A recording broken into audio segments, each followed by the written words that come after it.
All right. Thank you. So I'm going to be, I don't sit still well. And so I'm going to be wandering around, which may drive the poor cameraman nuts. But I'll try to stay relatively in the same spot where people can still see the screen. As Robin indicated, my name is John Campbell. I'm with the Provost office. And for the past several months, I've been working on efforts to look at our challenges, our opportunities around persistence of our students. And I often try to get it around to persistence. Part of that is, if you look at the federal government's definitions of retention, they only care about first-time, full-time freshmen that come in the fall and come back in the following fall. And when you look at a definition like that, you leave out a whole bunch of people. You leave out the sophomores that we need to come back to be juniors. We leave out transfer students. We leave out part-time students. And really what we as an institution need to focus on is the complete path towards graduation. And so as you hear people talk about retention, just keep in mind, if they're using the federal definition, they're really looking at first-time, full-time freshmen. But I think as an institution, what we have to look at really is about how do we help all of our students persist from one semester to the next semester, all the way through walking across the stage at commencement, where we're about ready to celebrate here in a couple of days. So for some of you, you've heard this story, at least the first half of the story. For some of you, this will be new. Feel free to stop, ask me questions. Happy to answer them. So here are my goals for the session. So what I'm trying to get really is to give you a quick overview of our problem, of our opportunities that we have in front of us.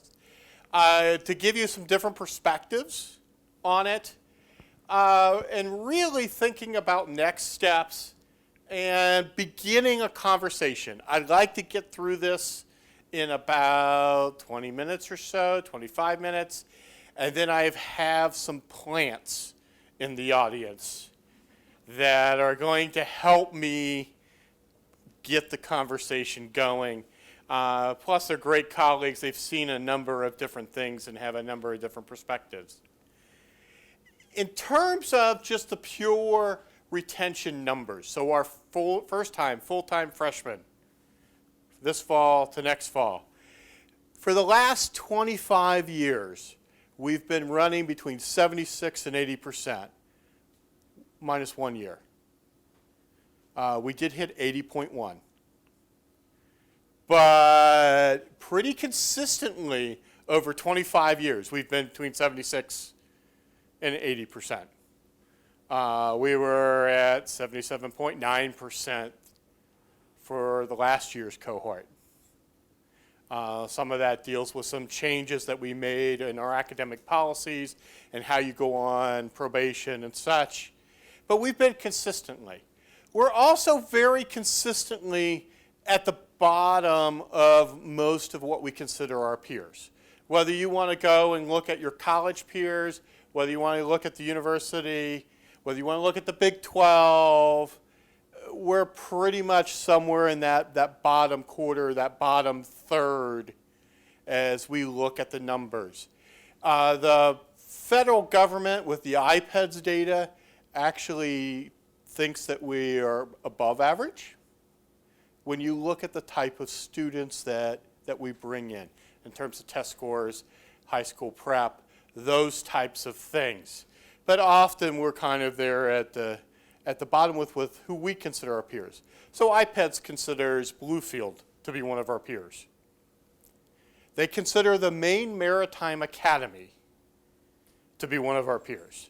And you start looking through the list, and it's kind of like, okay. But they're looking kind of at the inputs that we have in this mix.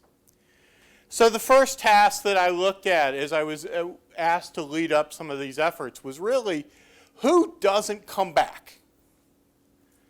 So every year we bring in 5,000 students. 4,000 of them come back. That's roughly how we get about our 80%.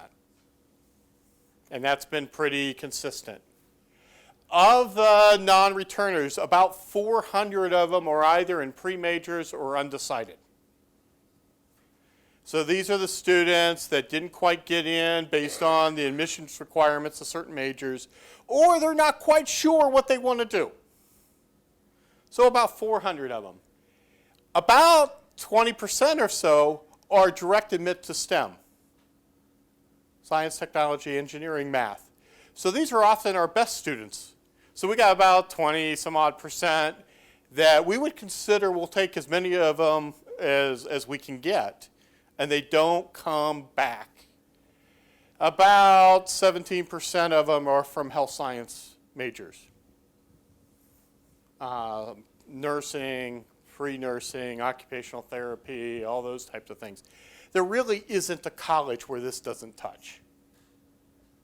I mean, that's pretty consistent with particularly the undergraduates. But when you look at those 1,000 students, one of the things that shocked me early on is very consistently over the last several years, 20 to 25% of them come to WVU, earn a 3.0 or higher, complete 30 or more credits, and then don't come back. If we solve this opportunity, this challenge, we go from 80 to 85%. We go from the bottom of what a lot of our peers are to pretty much right dead in the middle of where our peers are. About 63% of those are women that don't come back. Of that, it's actually 263 students. About 60% of them are out of state, 40% are in-state. If you look at the university population, we're roughly half and half male-female, and we're roughly half and half in-state, out-of-state. It varies a little, but for the most part, we're right around half and half. About 80% of them request a transcript by February 1st. So they're deciding to leave us before the year even goes. And most of them goes to another higher education institution. And I'll share some names of where they're going based on what the clearinghouse. Roughly half of the 263 have an unmet financial need of $1,000 or less. So all of a sudden you start looking at the students we're leaving. You know, you've got 250 plus students that come here, do well in our classes, decide by February to leave us. Half of that group doesn't have a big financial need based on what we can see on numbers, and often will go to a much smaller institution, and not one that we consider our peers. So when does this occur? This is the beginning of last fall. August 15th, we had our first set of requests for transcripts. So what does that tell you about our students? Like, August 15th is like first days of classes, and we already had a spike of students requesting transcripts to leave. These are students that are going and sending transcripts to the Office of Admissions at. I got two big problems with this. One is they didn't even really make it into class before making decisions on leaving. So we have some challenges there on the front end. The second is, what's on your transcript on August 15th as a freshman? Nothing. We'll have what courses we accepted for AP credit and any other types of access courses. And we'll have a list of what you're taking this fall, but there's no grades or anything associated with it. And so the students that are requesting these transcripts are not even fully understanding what's on the transcript on August 15th. No big surprise, shortly after midterm grades, there's another big spike. Yeah. Is that only freshmen? This is freshmen.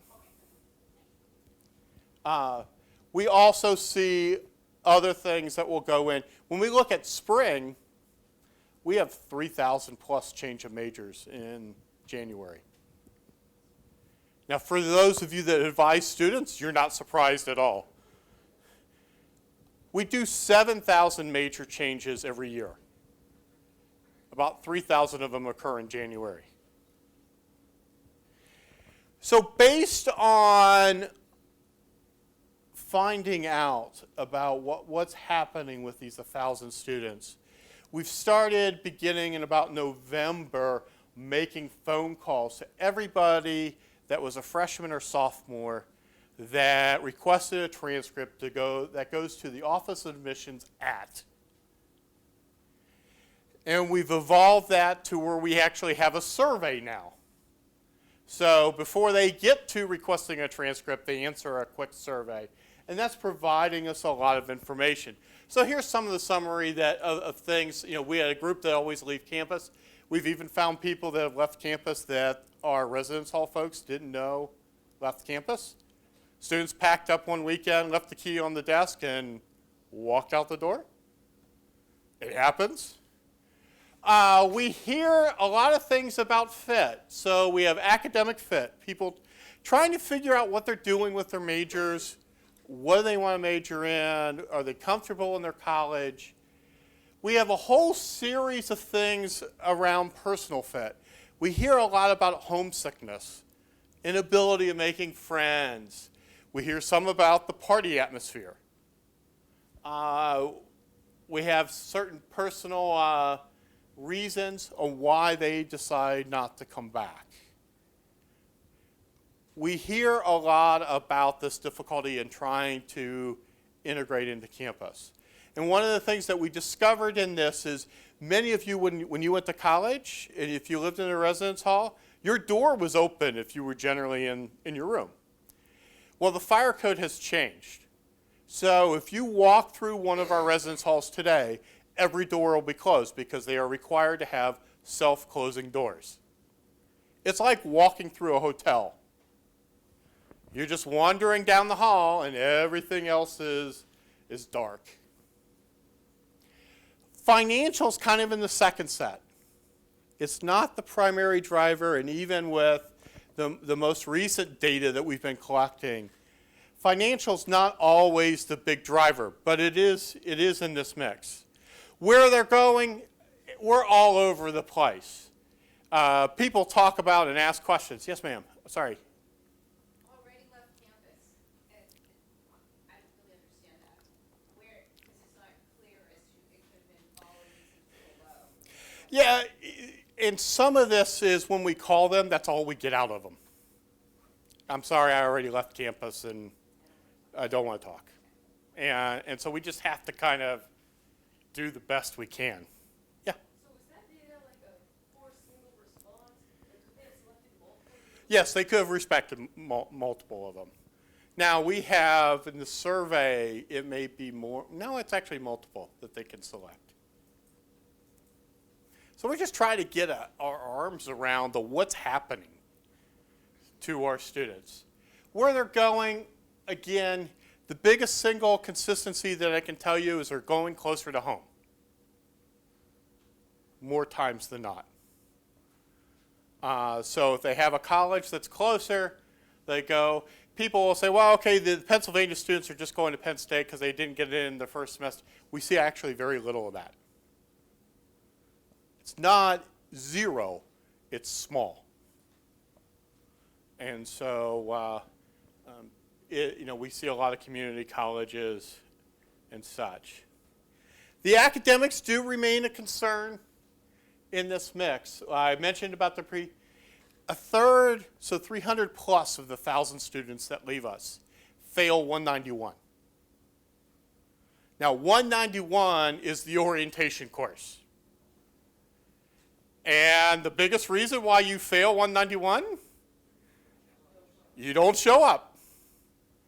And in some ways, that is probably one of our biggest early indicators of whether you've just completely disengaged from campus.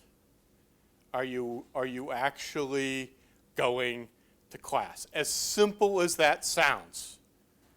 And we see these appeals, but this is one of those things where we probably have to even work harder. I was talking to a group of faculty on Monday, and they're like, if I see students that aren't coming to class the first 2 weeks, can I send you their names so we can actually do something? Because if we wait till midterms, that's a very deep hole to get yourself out of. John, you and the panel may discuss this further, so I just want to sort of put this out there, and it's fine if you don't want to talk about it right now, or if we talk about it at the end, but I think the students who are undecided are getting a very, very different experience than those who are arguing. And so I think, your yes. data is backing that up here, where 40% Yep. are not getting, I think, the same quality.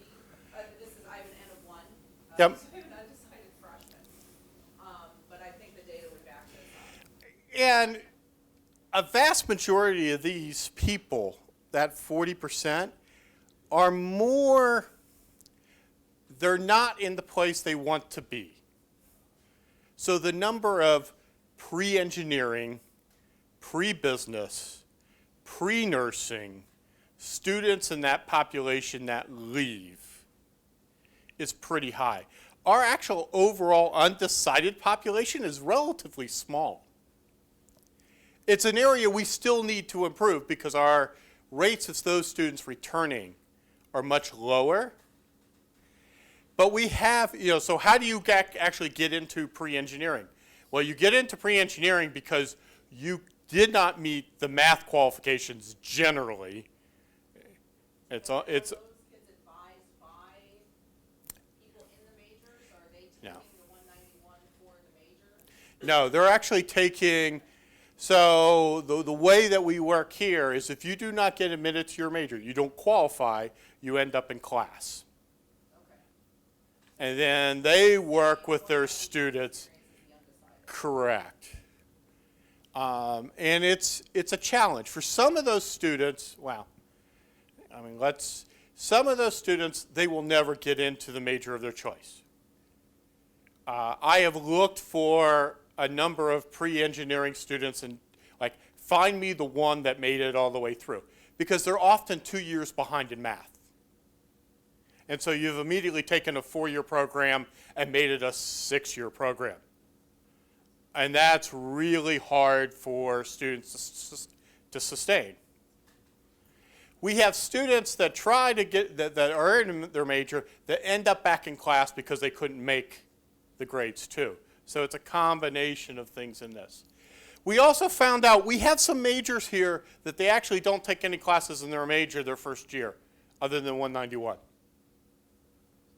And this came out when I was talking to some faculty in Davis, and they're like, we have students that actually don't even walk into our new building. Because year one is math, English, biology, chemistry, and by the time they're all done, they have to actually complete that before they get into some of their classes in their major. And so we have some work to do. We've done some other work. We have a lot of data. We now need to figure out how to use the data. So been working on a concept called digital heartbeat. One of the things we keep hearing is about the difficulty of making friends. They'll have 1,000 friends on Snapchat or Facebook. They don't use Facebook as much, but Snapchat, Twitter. But they have difficulty actually having face-to-face friends. And that's a real challenge. So we went diving into the ID card system where they have to swipe for a lot of things. We had 95 students with 0 freshmen, 0 digital signs of life in the first 10 weeks on weekends. They didn't swipe into their room, their building, to eat, the PRT, the rec center, the library, athletic events, nothing. We're not talking just 1 or 2, nothing. Which to us means they're probably going home every weekend. Now where that starts compounding is when you get into homework assignments or tests, you've not built up that network of friends and colleagues and peers that can actually help you prepare for exams. We actually found 7 that had no signs of life for the first 10 weeks, any day of the first 10 weeks. And we're still pretty baffled. I mean, we always have people that go in, move in with boyfriend, girlfriend, I got it, but nothing for the first 10 weeks. And we're going to have to, we have a lot more work to do to try to make that happen. A lot easier to go back than actually to make it something current. We have a West Virginia challenge. So roughly half our students are from within the state. This past year, we started out with 2 counties a couple of years ago. We're down to 1 county that we retain no students. So all the students we got from, in this case, McDowell County, none of them came back the following year. 7. Not a large number.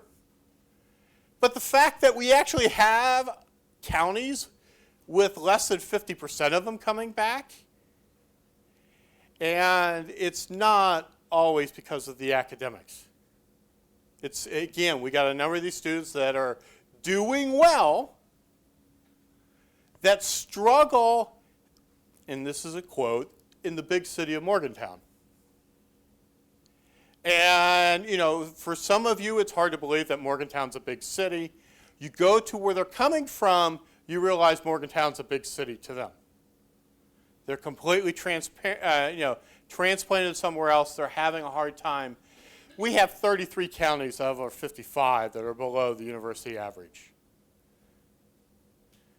And some of them are not that far away. So Marion County, who are my Marion County folks? I know I at least have, I have several. I mean, we've been running between 60 and 70% from Marion County. So the students from Fairmont, we generally bring in 100. We only keep between 60 and 70 of them. And, you know, everyone goes, well, they're going to Fairmont. Well, the last one we looked at in terms of the clearinghouse, we had 4. And we had 2 go to Pierpont. And so we end up with people going or just dropping out of higher education in general. This is a little hard to see. One of the things that, you know, everyone's like, you know, what's the financial side of things? And we discovered we have a lot more work to do. It's hard to give away, you know, more money, more scholarships. One of the things that we learned in this process, students that take out between $1,000 and $5,000 in loans only retain at 49%. Students that take out between $5,000 and $10,000 retain at 82%. And you're kind of like, okay, the more money you take out, the less, you know, the more likely you to stay. It's kind of a roller coaster. What we found out is we have a number of students, and in this cohort it's 553, that often the federal government will give you up to $5,500 just as you as a student, and then everything else is based on the creditworthiness of you and your parents. And so we have a number of students that struggle that they'll get the $5,000 and then they don't have enough to get it through the rest of the way. The average cost of attendance for in-state's roughly $20,000. It's roughly $40,000 for out-of-state. Just to give you, it's 39 and change and 19 and change. But 20 and 40s just gives you an idea of what happens. I beg the people that have heard this, until I can get a better example, you all notice.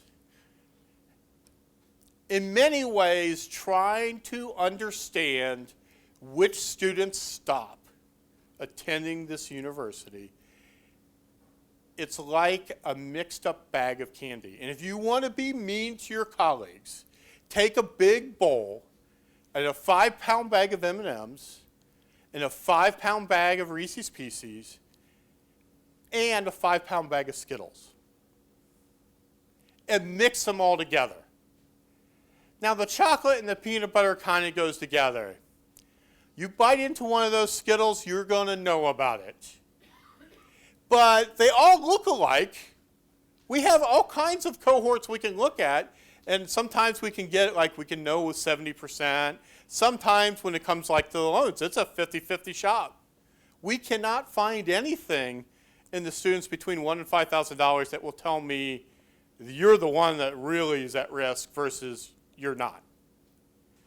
And I even have my little display, and I'll pass it around. I challenge you. Katie's seen this forever. And if you want, go in, grab a handful, and throw it in your mouth. They're all edible. Yeah. Have you tracked those who didn't swipe? Yep. To those who went to the correlation between that and they went to Welcome Week or not? Haven't yet. I mean, we can. It just hasn't come up yet in any of our discussions. So, but we have a pretty good attendance at Welcome Week. So I don't know. I mean, we know we need to do more at Welcome Week to actually help them make friends, and there's some programmatic changes coming. So here's where it gets into more of a conversation. I'm thinking of things as the rule of 25. We need to find ways of actually saving 25 students.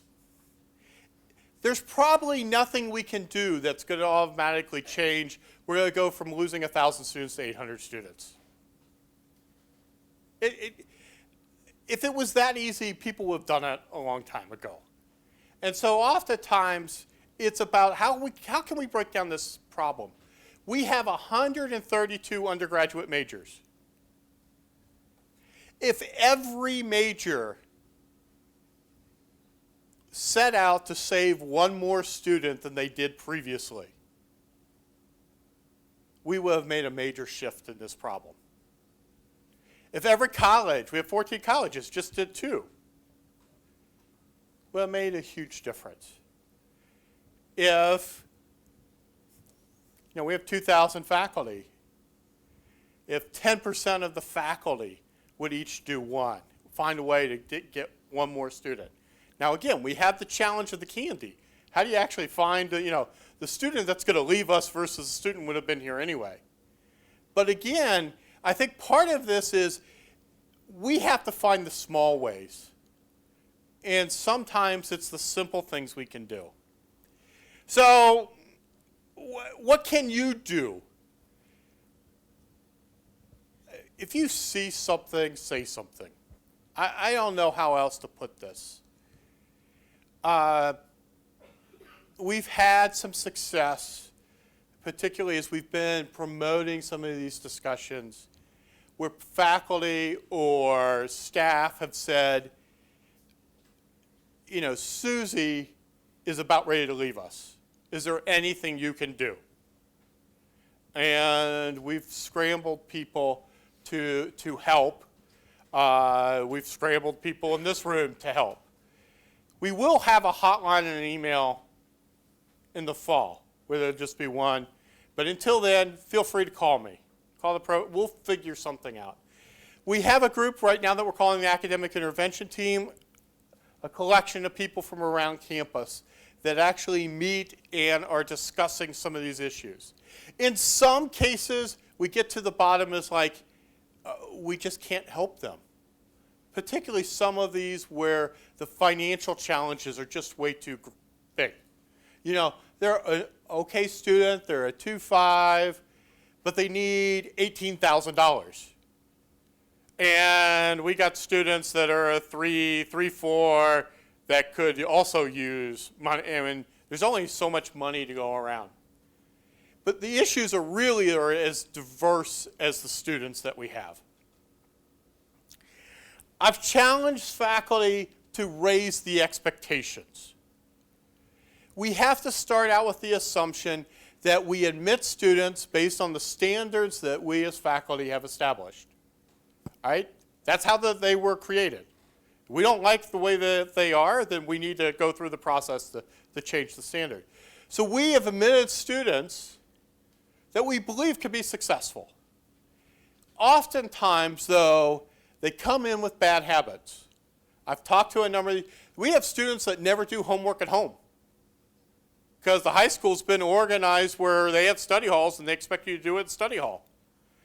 Why are we surprised that they go to 15 hours of class and then they don't know how to deal with homework when they're completely free? Having regular graded assignments is absolutely essential. Giving them feedback. Progress reports. If you want to submit a progress report for the academic intervention team, it can be several things. The thing that came up on Monday was, if I know if people haven't been in class the first 2 weeks, what do? Give us a progress report. We'll take it from there. We'll try to figure out whether it's just your class, whether it's all classes, whether something happened. We're happy to do that. And we've got to get better interactions with the help centers that we have. And this varies across the board. But in many ways, we're going to have to get to the point where we're a heck of a lot more intrusive and a lot more intentional about what we do with our students. It's just a different generation of students that we have. Now remember, when we look at how higher ed has changed, when many of you went to school, you had 20 or 25% of your high school went to college. Now we practically expect everybody, 60, 70 more percent. We shouldn't be surprised that the variation of our students and their preparation is greater than what you remember when you went to school. And that's just part of it. We're building a supervisor network. 5,800 students work on campus. 800 supervisors. And what we've started doing with our talent and culture folks is, can we start a pilot project? Because a lot of our supervisors will meet with our students 2, 3, 4 times a week is when they see them. Our advisors don't see them that often. So can we use the supervisors to help us along the process? Can we feed them questions? Like asking their employee, have you registered for class? Feeding them with information where you have one of your students, workers, and they want to change majors but don't know where to go. We can help guide them where to go. And so tapping this is going to be an important piece. Various alerts and interventions. We're doing a transcript survey, so anytime the students request a transcript, my fear is it's too late when you take that step. We have been successful at keeping students here. I'll pick on John because John's here. John and I met last fall, and one of his comments was, you see a biology student, I want to know who they are. And so 2 weeks later, we had a biology student request a transcript. And John met with the student to try to figure out what's going on, because he wasn't responding to us. But he did respond to one of the faculty in the biology department. Ended up being a roommate problem. He's a first-generation student who thought because he signed a contract for building X, room Y, that the only way to get out was to leave the institution. His defense, the contract reads. Well, but there's all kinds of, there are processes to change rooms. And so we got people involved, and he changed rooms. He got like a 3.7 in the fall, and he came back in the spring. It took a little work to get someone to stop and say, hey, what's going on? That's what it takes often in this. The mid-semester grades have been a big help. We identified 800 students plus that were doing well in all classes but one. And Okay, now let's go after those 800 students and figure out what's going on in that one class. Do we have a major mismatch? Do we have a lack of awareness of tutoring? What's going on? Because if you're doing well in just about every class, those ought to be the prime ones that we need to make sure keep progressing. And so we're using that. Right now we have 3,000 students that have been registered for fall. Hundreds of them have a 3.0 or higher. And so we've been working with the colleges saying, all right, if you had time, here's where to spend time. They've already indicated by the lack of a registration that they're at risk for leaving us.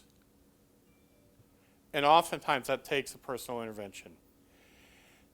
What do I need from you? I can use all the help I can get. We did a survey a few weeks ago. We had about 700 responses of people holding up their hands saying, I'm willing to help. Whether it be a mentor, whether it's to hire a student that we know has work study. We have hundreds of students that are awarded work study that do not use it. When you're a student, that counts towards your overall aid. If you don't use it, you have to make up that gap, and sometimes that's $2,000 or $3,000. Not easy to make up. Work in a small team. We have a small team. Amanda's leading it on Marion County. Trying to figure out, okay, why are we losing 25, 30, 40 students from just down the road? And we know some things, like a good chunk of them are commuters. And that's, tell us where to look. You meet with students on a regular basis. What are we missing? I mean, I can play with numbers all day, but the reality is you see things in and out. So I told you I have plants in the audience. And some of these are old pictures. But it's all I could find online. Katie's horrified. So I asked a few friends that I've interacted with and worked to come to the session and try to also begin the conversation. So we have Rita Rio. Rita is in the back with biology. She's a first gen. She's a first generation in this country. And has a really neat story about how she actually found out why we have so many doctors on campus, that if you get a chance. But, Rita's been really interested in helping us. John Navaratham, I'm getting better. John's also a biology faculty member. John is, as I said earlier, he's been like, give me some names. I'll try to have the conversation, see what's going on. Nicole, or Nikki Infante, is there in the front.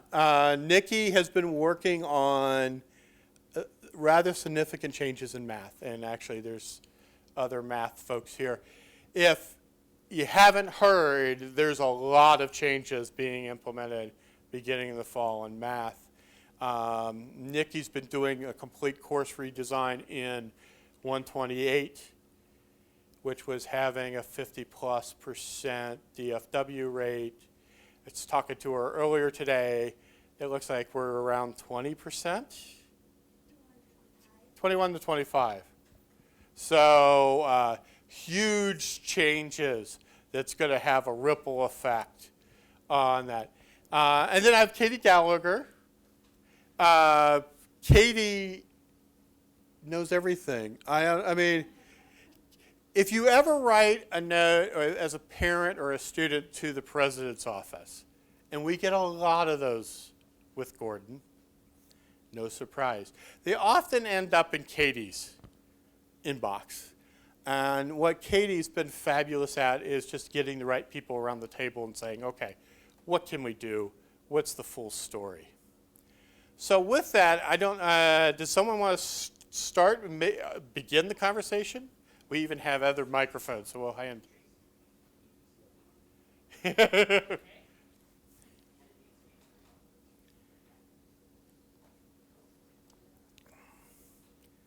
Otherwise, I'll just start picking up people. Or do we have questions? Yeah. So when the students left, did you also call the parents? I was wondering, particularly the ones, there was a large percentage who didn't want to talk to you. Yeah. If their parents would be more willing to tell you what went wrong for them. We'll talk about the parent survey. Okay, you do that side, I'll do this side. So a couple of pieces on that. We haven't necessarily called the students' parents, but oftentimes I also answer the parent helpline in the president's office. So it's a 1-800 number for parents to call in with questions and concerns. And often what the concerns are is retention issues, persistence issues. So by virtue of just the nature of my job, I oftentimes will get the calls that will come in. I had a mom who called, I've had 2 or 3 in the past 2 weeks. You know, my son's not doing well, I'm worried about him. Once we started digging in, I'd have the student come in and meet with me, but oftentimes it's tipped off by parents, not necessarily us going back out to the parents. We've talked a little bit about that piece, though, with the potential for FERPA, what we can do. Can we be a little bit more intentional in some of our outreaches with the students who we know aren't doing well, and how can we wrap the parents back into that piece? Because realistically, I mean, and that's one thing that I think we're very fortunate at WVU. Parents can oftentimes be challenges. But with those challenges come opportunities as well. And when you stop and realize the bottom line, and what I realize with my job every day is that the parents want what we want for their students, and we want their students to be successful, as do they. It's just a matter of helping them to understand paths with which they can help their student be successful. And often they're very motivated because they're helping to pay the bill. They worry about their kids' well-being. The personal issues have been something that's been very interesting when students are leaving and saying, I'm leaving for personal reasons, homesick, lonely, wanting to be closer to home. Parents can help with those, I think, in a lot of senses. And so I think there's definitely opportunities there. The survey, too, looking at the opportunity when parents leave the Mountaineer Parents Club and sign off, one of the things that we've also looked at is an exit survey for parents. Let us know what happened and let us know what we could have done better, because by that point in time, yes, they're leaving, but there's also the opportunity for them to give us feedback on what we potentially could have done differently that we may not have heard about. And often students aren't the best at giving us that feedback, but parents are very willing to give us that feedback. So I think we just need to find those opportunities for asking and opportunities for gaining insight from them. We also know that parents don't always know the full story. As a case I had last week with a student, mom wanting to meet with the president, and you know, gets to me, mom, student come in. I know that the student has a 0.3 GPA after 3 terms. And so why he's leaving the institution is not quite what mom thought. But mom got that very clear, and it became a fairly short meeting after, because sometime between like the night at the hotel and the morning walking up the stairs at Stewart Hall, mom became a lot more aware of what was happening. And so we also struggle with that, because we do have regulations we have to follow. And sometimes that's our trickiest. Go ahead. This is why so we can get it on recording. So what have you put in place to take care of those commuter students? I'm the director of market research, and I had some commuter students in a focus group recently, and one of them was just near tears about, I mean, I know that they're, where they can meet has been moved. It's in the basement. There's no windows. It's crowded. And there's none on the other campus. This one's downtown. Right. And the girl is very smart, but she, like I said, was near tears. And so on our academic intervention team, we have Kim Mosby, who the commuter assistance is under. And so we've been working with Kim. We know that this is going to be one of the things in the Marion County issue that we have in terms of retaining. And we're going to have to make changes. Do I have an answer today? No, I don't have an answer today. But it is one of those things on our list that we know we have to resolve. Whether you're a commuter or I would say a frequent leaver of campus on weekends, whatnot, that lack of integration with a peer group is something we have to change. It's just something we have to change. So. Okay. Wait, have you broken this down by first gen, and because so much has been established for first gen, is that helping?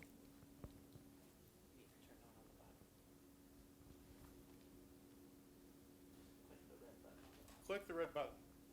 Got it. So, it definitely works. About 25% of our students are first gen. And so we've been working with the first gen office. Again, lots of work to do there. And so that is part of it. One of the things that we've developed is what I call a risk score, taking first gen and where they're coming from and all those types of things to help us prioritize how can we identify some of these students. We have 2,000 faculty.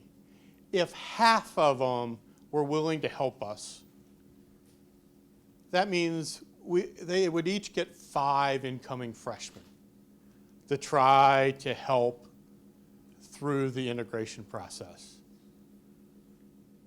We probably have another 500 staff that would volunteer, so that number even goes down further. So you're talking about 2 or 3 students. And I think that's some of the keys. One of the things I've encouraged faculty, a lot of you already do things. You invite them to events. But rather than just forwarding the event for this speaker, can you change your language a little bit to say, I want you to be my guest at? Because some of the things that we hear from the students, all right, John Chambers is on campus, B&E went all out to try to get all their students to come. But the attendance wasn't what they wanted. But you talk to the students and they're like, yeah, but do I have to wear a suit? Can I actually ask a question? Can I bring a friend, or am I on my own to walk into a big auditorium? And if you start changing the language where you say, I'd like you to be my guest, we'll meet at my office and we'll all go in together. All of a sudden you start breaking down some of these barriers that we don't think is an issue, but our first gen have no idea. The rec center staff, I had a conversation with the rec center. So if students go to the rec center, they're much more likely to stay here. All right? Now, if you're willing to get up in the morning and go to the rec center and exercise, you probably already have certain life skills that some of our students don't have. But when you start realizing that most of our students have nothing that looks like the rec center at home. And so my challenge to them was, how do you actually get the people that aren't going to the rec center to start going to the rec center? And I got Robin said, I'll do one more question and then I'll be here. There is another session. Okay. Here at 11, so, yeah. I have 9 minutes. 10 minutes. Yeah, that person back there had a question. Yeah, I was just going to ask, what does the acceptance rate at WVU have anything to do with the lack of retention? Because I feel like it's pretty high. They accept students at a pretty high level here, so I wonder how much that may contribute to the rates we're seeing. I don't know if you touched on this. Yeah, we know there is a correlation between your acceptance rate, your admissions criteria, and what you do for retention. Absolutely.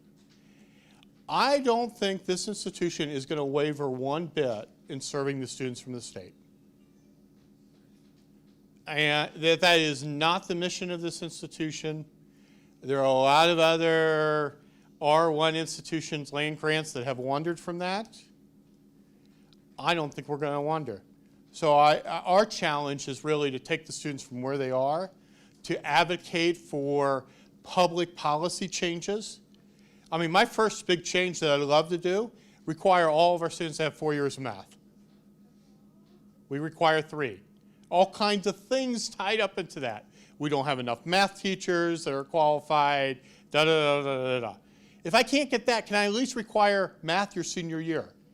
Shouldn't be any surprise the fact that if you go without math for 15 months and walk into many of our STEM classes, you have trouble.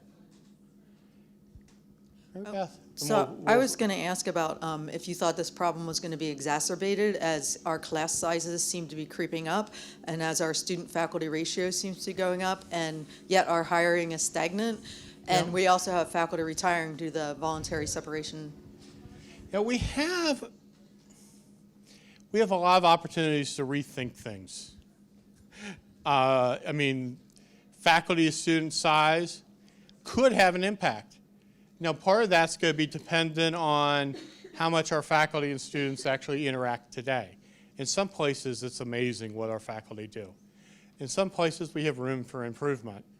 So, I mean, some of that is, okay, where's the retirements in this mix? Class size is going to be part of that. But with that, I'm going to wrap it up. Come talk to me. Thank you very much. He has a